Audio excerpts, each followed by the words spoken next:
నువ్వు మా ఇంటికి వచ్చినప్పుడు మహాలక్ష్మి వచ్చింది అనుకున్నాను. అలాగే మా ఇంట్లోకి ఒక ఆడపిల్ల అడుగుపెట్టింది అనుకున్నాను. కానీ ఆ అదృష్టాన్ని చాలా రోజులు నువ్వు ఉంచలేకపోయావు.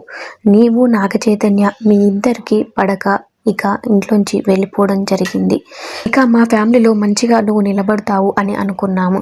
కానీ ఇలా సడన్గా వదిలేసి వెళ్ళిపోతావు అనుకోలేదు. అంతేకాకుండా నీకోసం చాలా రోజులు కూడా మేము వేచి చూసాము.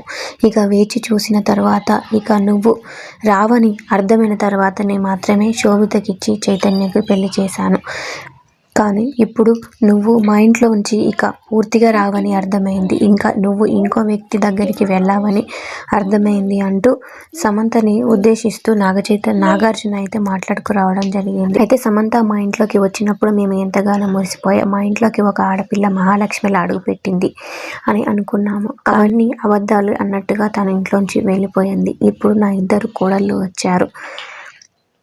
అయితే ఎప్పటికీ సమంత లేని లోటు మాత్రం అలాగే ఉంటుంది అంటూ ఎమోషనల్ అయ్యారు నాగార్జున.